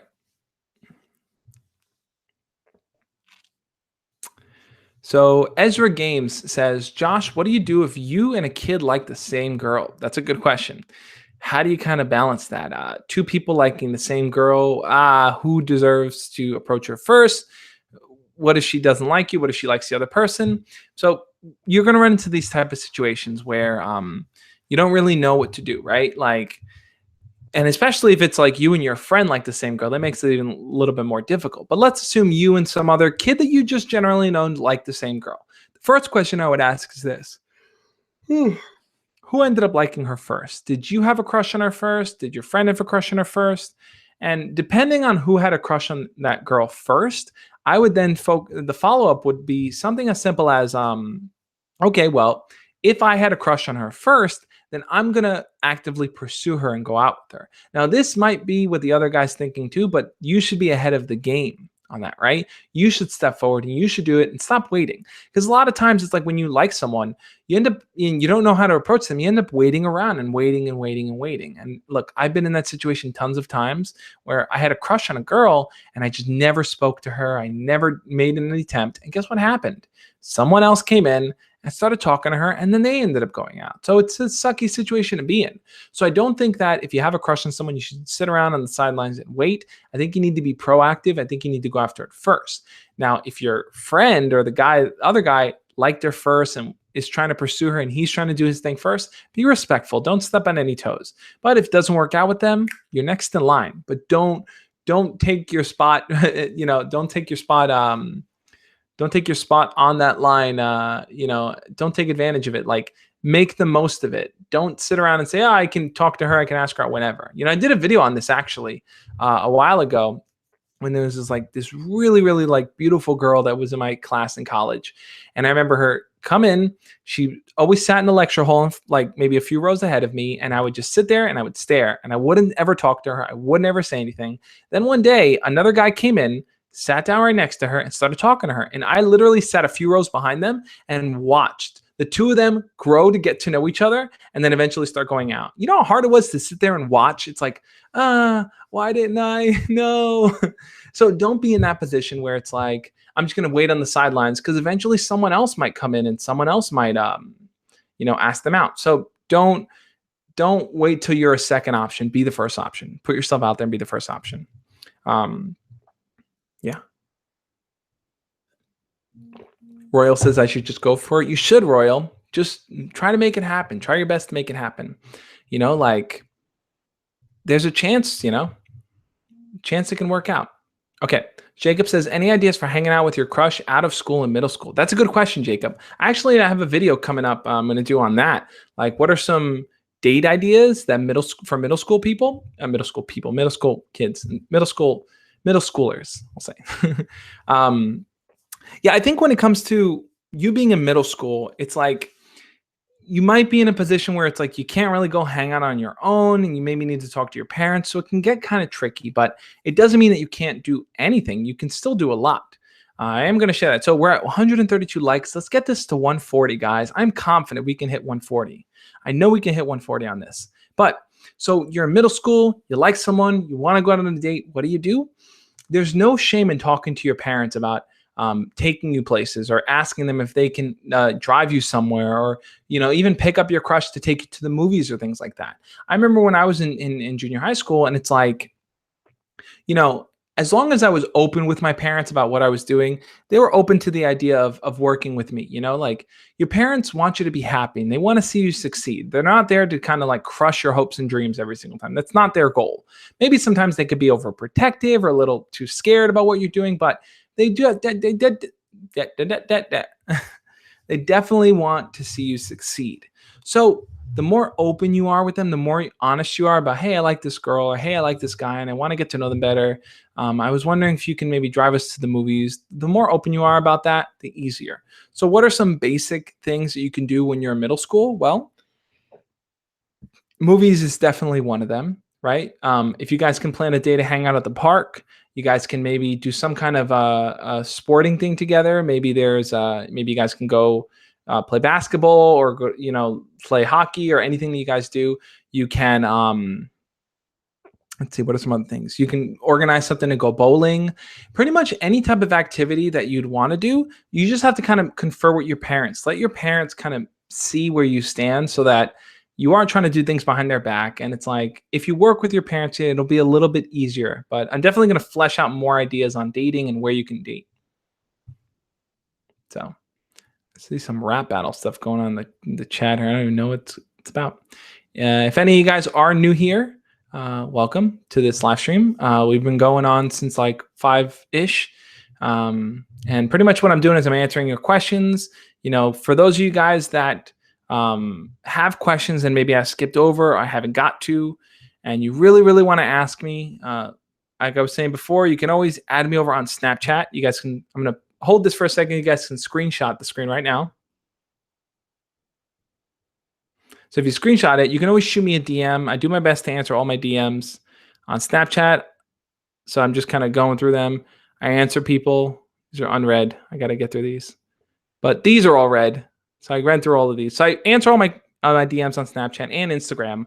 So if you guys want to add me over on Snapchat or Instagram, my username is thejoshspeaks, and I do my best to answer as many as I can. So if you have something, I don't get to it, ask me on there.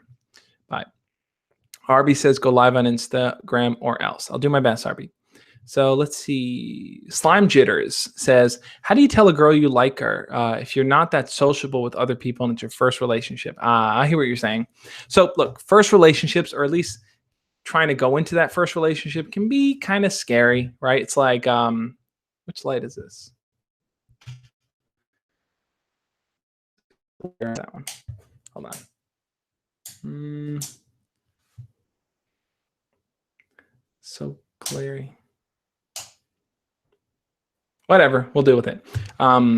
First relationships are always complicated because you're doing something new. You don't know where to take it. You don't know how to make it work. Here's my advice on that. When it comes to your first relationship, it's okay to be honest with the person that you're talking to and let them know, hey, I'm new to this. It's my first relationship. Let's figure things out together. So the more you can talk to that person, the more open you can be with them, the easier it's going to be going through that experience. Now, let's assume you're not in a relationship yet, but you're just preparing for your first relationship. You want to get in the mindset of knowing what to do. It's like the key piece of your first relationship really is going to be to try to build a really strong friendship with that person. Now, I say that because it's like the people who kind of get into relationships just purely based on physical, it's harder for them later on to build a relationship that's based on anything that's personality based, right? They just get into the habit of dating people because of their looks. But I think in your first relationship, you should really try to focus on building a strong friendship with that person too. Because if you can get comfortable with that element early on of, hey, I'm dating someone, let me really get to know them. If that can be your first priority, then I think as time goes on, it'll be easier for you to have new relationships because you'll get to know a person first and you'll make good decisions and not bad decisions. So, just in that nature of like, if you're not sociable and you want to tell a girl that you like her and you want to ask her out and you want to start going out, really first, try to focus on building a strong friendship with them. Really get to know her better, and that should be your key priority. Let's see. We got some more questions in here. All right. Iyad Nasir says, my crush knows that I like her, but I don't know what she feels about me. Her friends say that she talks about me a lot. They say they think she likes me, and they say we are perfect for each other. Okay. So you're in a situation where the friends are kind of hyping you up a little bit. The friends are kind of like, yeah, she likes you, man. You should go for it. You should do it. I get where you're coming from on that. Sorry. If you're in a situation like that where the friends are supporting you, then I think you are one step ahead of the game, man. I'm curious. I want you guys to kind of answer this one. If your friends know who your crush is, or anyone knows who your crush is, whether your crush already knows, their friends, your friends, if someone knows who your crush is, right? If you're in that position right now, I guys want you to leave let's do this. Let's do a Fruit emoji. Let's do fruit emojis again. Leave a fruit emoji, a banana, an apple, a pear, a peach, any of those. Leave a fruit emoji if someone that you know knows your crush, meaning it's kind of out there in the open at this point. Like you gotta, like you're either trying to keep it under wraps or you gotta kind of deal with it. Post a fruit emoji if someone out there knows who your crush is. Now, in this case, it's like you know, the friends all know who your crush is, and they're just like, go for it, go for it, go for it. There you go. With Shank, Dylan, Savage, Jacob, Benji. A lot of you guys are in a situation where people, like your people know who your crush is, so you got to do something about it, right? So if you're in that situation where your crush or your crush's friends knows how you feel, someone knows how you feel, it's like once it's out there in the open, there's no point in trying to hide it or pretend. Here's a mistake that a lot of people make that I think it ends up working against them. And that's simply to, if someone asks them, hey, do you like this person? Hey, do you have a crush on this person? They will lie. They will say, no, I don't like them. I don't like them, because there's a fear of like, if people find out, it's going to ruin things. But there should be no fear in who you like. You should never feel the need to hide who you like, right? It's nothing to be embarrassed about. There's nothing embarrassing about liking someone. It's a pretty normal thing to like someone else. Now, people tend to make fun of you and tease you simply because, okay, they like to tease you simply because you like someone, haha, like it's what happens. But I think the key here really is to take how you feel and to act on it, to not sit in the sidelines and say, you know what, I'm just going to keep my feelings to myself. I'm never going to pursue them. I'm never going to approach them. If you're getting kind of the wave home, like, hey, do it, go for it from your crush's friends, then you have all the reason in the world to go for it. Because like I said before, if your crush's friends are on your side and they're like, go for it, then man, your crush will listen to their friends. Your crush will do what they say. Your crush will be inspired by them. So that's definitely what I would suggest doing. I think it's like, if you're in that situation, just go for it. Okay. Don't hold yourself back. Don't feel like like you can't do anything about it. The important piece really is to kind of act on your feelings and to not hold them back. So Liam Kavnog says, this guy is a virgin.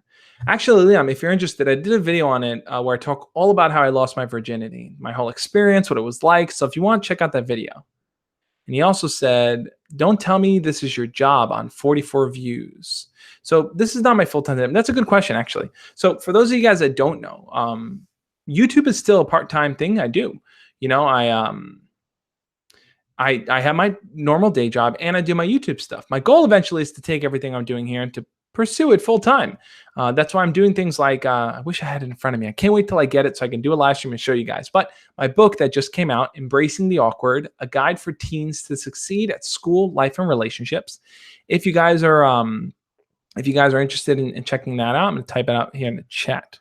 thejoshspeaks.com/awkward.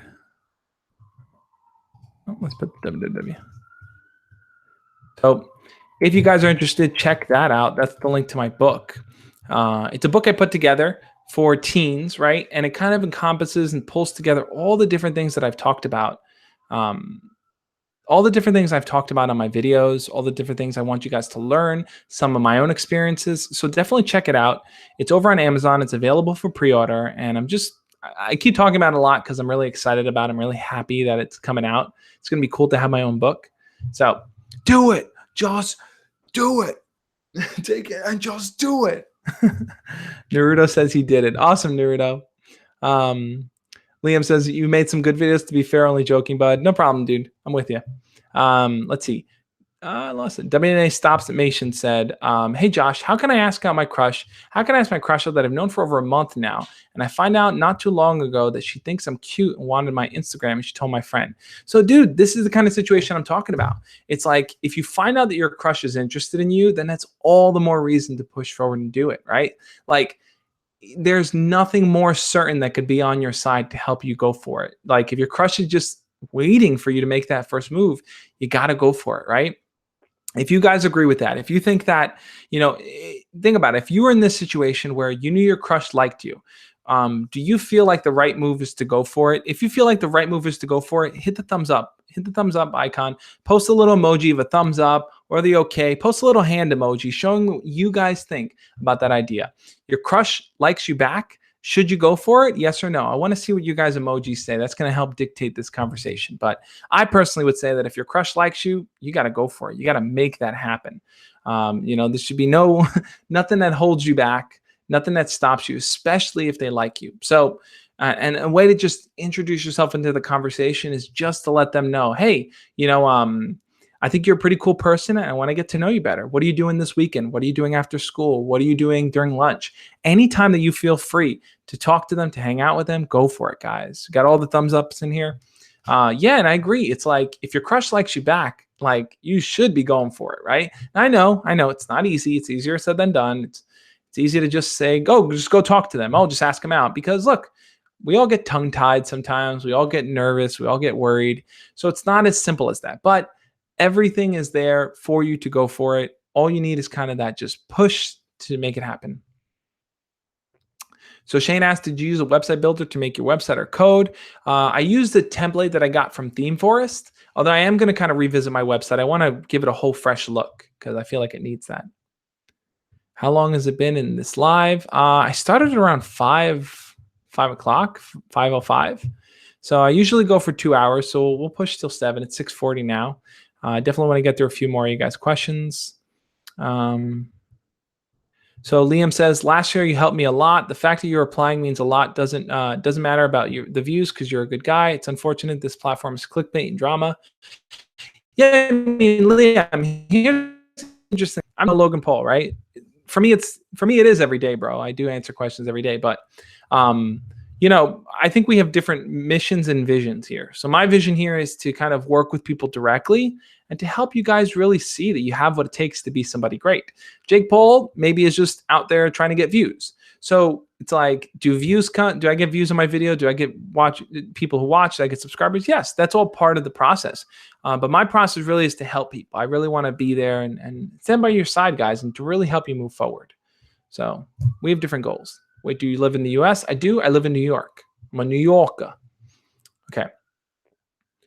So, same time zone. Let's see what else we got in here. Looking through some of the comments to see what I can answer next. Something that's kind of different from what we've already talked about.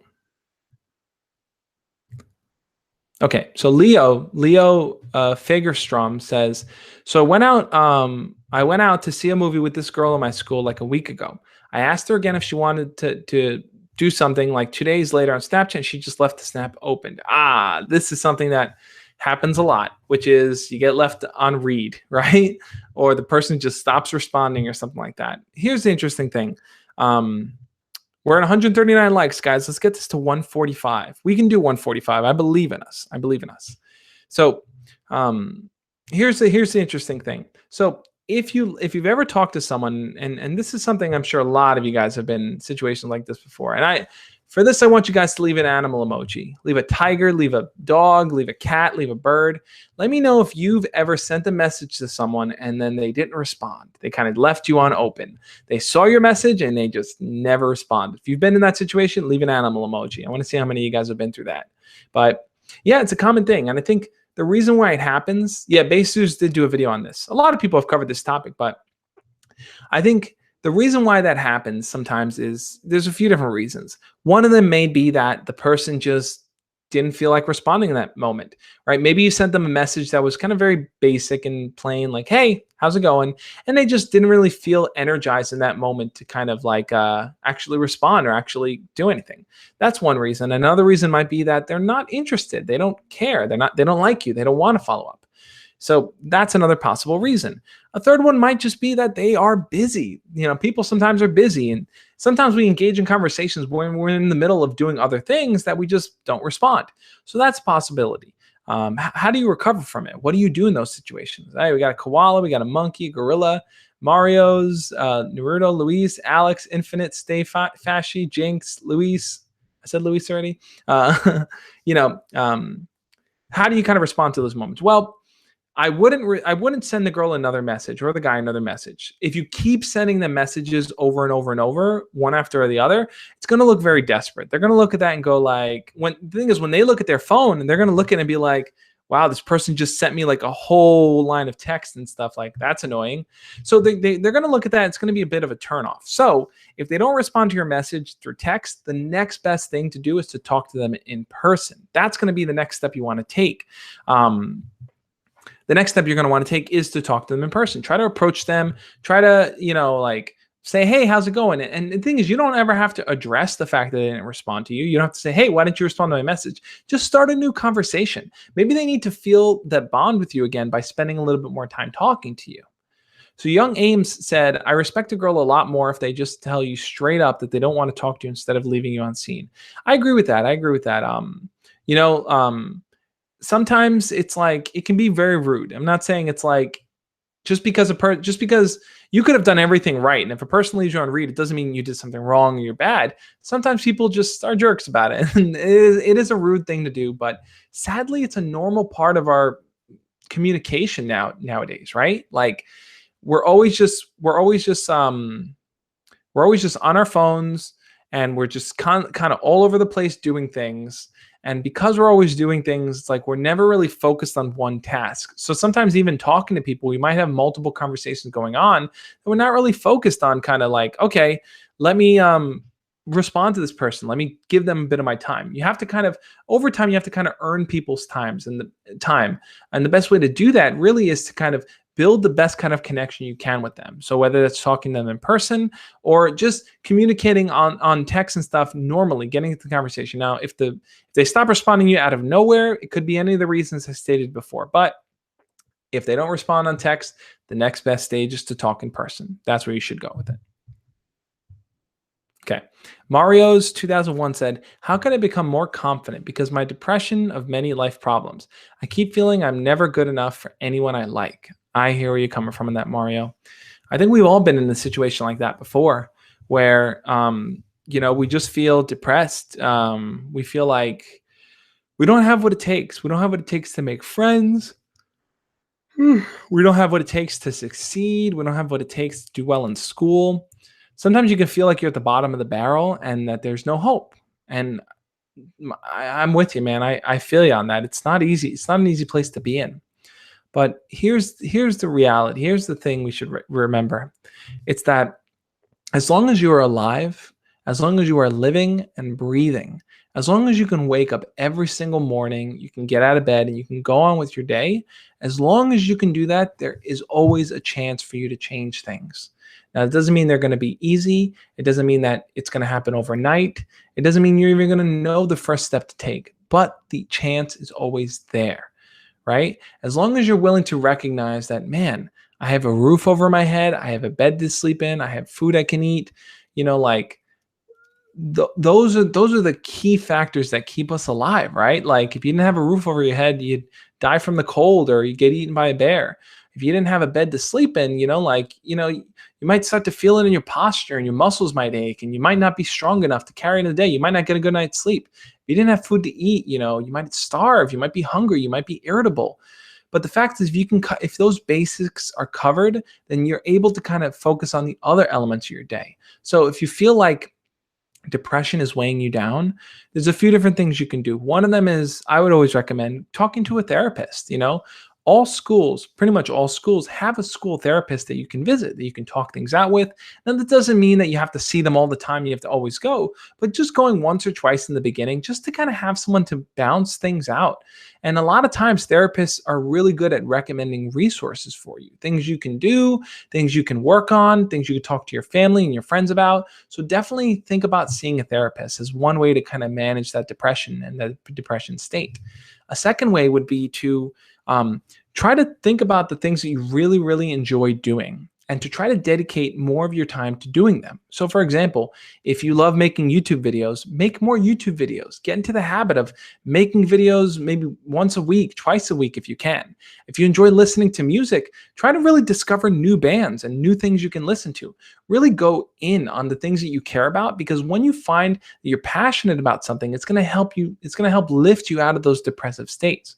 And I think as you start to do that, as you start to really define who you are and you start to practice that level of gratitude for the things that you have, it'll make you more confident because you know, hey, look, today might not be a good day. Maybe I screwed things up. Maybe I made a mistake, but there's always tomorrow. I can always change things. I can always move forward knowing that I have the ability to make a difference in my own life. So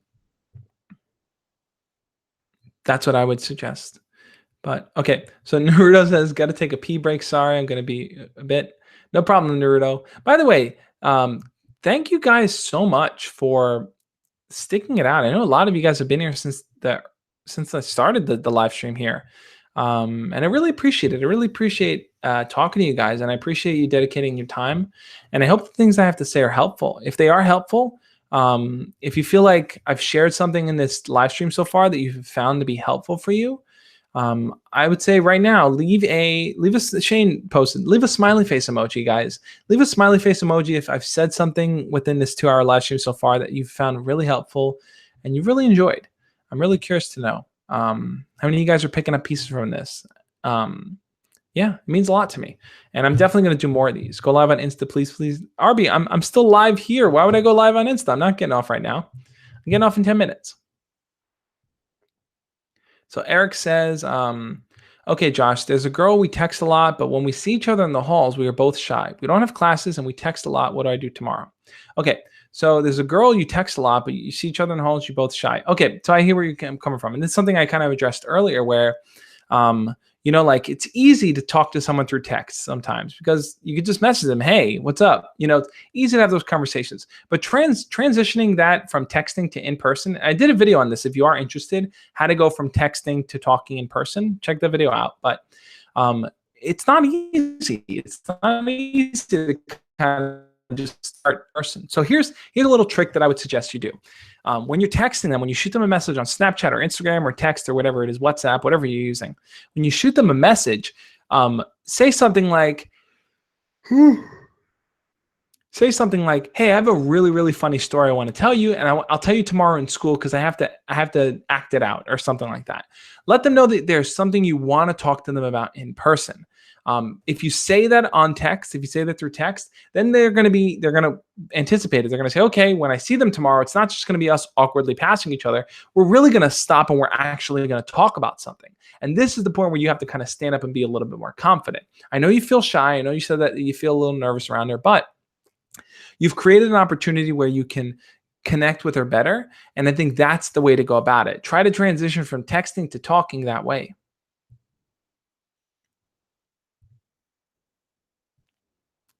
Okay, so Ian says, Josh, please respond. When I Snapchat her, she doesn't send especially attractive photos, but in school, she shows a bunch of signs that she's attracted to me. What do I do? I'm really confused. Okay. So is the video going to be in your videos? I want to suggest a video for a few friends. Yeah, Mario, all my live streams are up on my channel. So video is going to be active. But yeah, so the girl doesn't really send any kind of attractive photos to you on Snapchat, but she shows signs in school. Well, this sounds like it's the reverse case where in person you guys have something going, but now you want to transition it over to Snapchat. I think the key and the way to kind of go about it to get that fun and flirty type of relationship going on something like Snapchat is you have to kind of start the initial dialogue. So you might want to post a goofy looking photo and then maybe one where you're making a muscle or something like that. You're flexing, like set the tone where you can send those fun pictures to her and then see how she responds to that. Because she may need to feel, here's the thing, it's like she may not want to share anything that she doesn't feel comfortable yet because she doesn't know if it's appropriate. She doesn't know if it's okay. So if you kind of start to initiate and set that tone, you'll see how she responds. If she doesn't send anything back and she's not about that, then she's not about that, man. You just got to kind of accept it.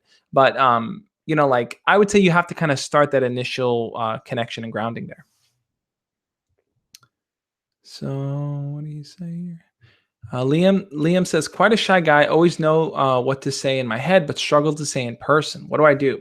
Yeah, I mean, it's like it's easy to think up conversations to think like, oh, I'm going to say this, I'm going to do that. But, it's hard sometimes to actually make that happen. So I know where you're coming from on that. I know how difficult it can be sometimes. But here's what I would suggest. Um, if you find it difficult to jump into conversations with people, one thing you might want to practice is kind of scripted openers. Now I know it's like scripted, but I don't want to sound fake. But the whole purpose of, let's say, a scripted opener or just a conversation starter is it's supposed to allow you to kind of just create the initial settings so that you can then carry it in any direction you want. Now, if you're interested, Liam, I put together a guide of 20 icebreaker conversation starters, which are ways for you to kind of get a conversation rolling with someone. So if you look up on my channel, search 20 icebreaker conversation starters, and it should pop up. Otherwise, alternatively, let me type it in the chat. Slash ice dash breakers. So that's also the link to it. If you guys want to search for that, you can check it out. That's my free guide I have, which is 20 icebreaker conversation starters to help you kind of get more comfortable talking to people. Because if you find it difficult to kind of start a conversation or to take the things going on in your head and to turn them into real conversations, it might help to start with something that's scripted, because you can practice that. And practicing the same scripted opener is going to make it easier for you to kind of normally move into a routine, right? So here's an example of that. So when I went to a Kina Grannis concert, right? Kina Grannis is a YouTuber. She makes music. I went to a Kina Grannis concert all by myself. I didn't know anyone there. And I'm like, I don't know any of these people. I'm going to be standing here by myself. But I told myself, you know what? The one thing we all have in common is that we all like Kina Grannis. So all I did was I walked up to people and I said, hey, you like Kina Grannis? Like, when did you first discover her on YouTube? Or, hey, you like Kina Grannis, right? What's your favorite song by her? So I used that as opportunities to kind of start conversations, but it was kind of a scripted opener. It's like, do you like Kina Grannis? When did you like her? When did you start liking her? And I use that with every person that I would talk to. So practicing those scripted openers is going to help you kind of get more comfortable in the beginning. And then as time goes on, you won't need it anymore. You'll be able to kind of just start your own conversations. But it's a good way to start with. It's like the training wheels. So Lego Gamer says, how do you get a conversation from one sentence to a full-on conversation? So Lego, that kind of ties into what I was just saying. It's like practicing kind of scripted openers or having icebreakers that you can use as a way to talk to someone. I think that that's a good way to kind of start a conversation with them. So definitely check out that guide, thejoshspeaks.com/ice-breakers. I know a lot of you guys are here talking about Fortnite and all. I know a few of you said you're going to jump on and play Fortnite and stuff. Apparently, Fortnite is also on mobile. So I might have to check out Fortnite. But I do want to say here, let me bring up the brightness on my screen here, that for those of you guys that I didn't answer your questions, or you have more things you want to talk to me about, you can always add me over on Instagram or Snapchat. Let me share my profile right here. I don't know if you can see it, but The Josh Speaks on Instagram and The Josh Speaks on Snapchat. You guys can go add me over there. And I answer all my DMs. So if you shoot me a DM and you have a question, you can always ask me over there. So that's my Instagram, and my Snapchat is The Josh Speaks as well. So here you can see my Snap code if you guys want to take a picture, screenshot. Right now, you can see it. But yeah, so you guys can add me over there as well. Now, someone asked me if I play Fortnite. Mobile Fortnite. Thanks, Josh, for everything. Cool. I'm going to have to check out mobile Fortnite. I have not played Fortnite yet. I do want to play it. I just recently got a PlayStation 4. So you guys got to tell me. For those of you guys that play PS4, if you play PS4, type in PS4 in the chat right now. Write PS4 so I can know. And let me know, guys. What game should I be playing? What should I be doing over there? I need to know. But yeah, otherwise, I'm probably going to bring this to an end. We're at 143 likes. If you just jumped on or you're someone new here, hit the thumbs up button. Let's see if we can get this to 100 and 150 if we can. PS4. A lot of you guys have PS4. That's crazy. Okay, well, my PS4 name is The Josh Speaks if you want to add me as a friend. So PS5, man. Julian, you're ahead of the game. My PS thing is PS4 user tag, I believe, is The Josh Speaks. So you guys can add me on there if you want. Don't switch to gaming content. No, I'm not switching to gaming content at all. I just got a PS4 though. So I am interested in playing stuff out. But yeah, I know a lot of you guys have PS4. You guys want to play? So just add me on there and let me know what games I should be checking out. But otherwise, I do want to say thank you guys so much for being a part of this live stream. How to ask your crush and do well in school during spring break. I hope I answered a lot of you guys' questions. I hope it's been helpful so far. If you have questions that I didn't get to answer, or you want to talk in a more private setting, like I said, you can always shoot me a DM over on Snapchat and Instagram. Do my best to answer as many messages as I can. Now, here's the next step. So what I'm going to do is, like RB is requesting, I'm going to jump over on Instagram on my phone. I'm going to do a live stream. I didn't bring my headphones up. I got to go grab my headphones. And what I always do is I always go on Instagram and do a live stream, which is always kind of like the after party of these things. So if you guys want to jump on, follow me on Instagram, join my live stream when I go live. I am going to bring this to a close. Thank you guys so much for being a part of this. Stay tuned for more live streams as time goes on. I'm going to do probably one a week if I can. I got new videos coming out and stuff. If you guys haven't already, check out the latest videos that I've been putting up, like I said, every Monday through Friday.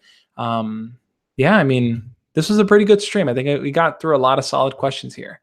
I hope you guys are ready because, like, you know, use the time that you have left of your spring break to really, really make a difference, guys. Don't, you know, it's okay to relax. It's okay to hang out. But when you get back to school, go after the things that you want. You know, I know for a lot of you, talk to your crush.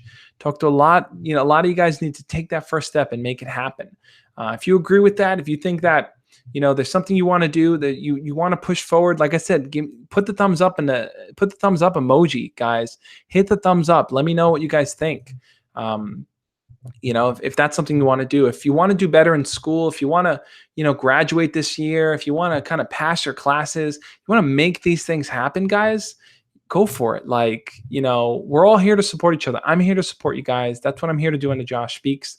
You know, a big part of it is dating and advice and stuff, but I really want to help you guys learn how to kind of be your best selves, to pursue life and to feel confident and compassionate and mindful of the things that you do.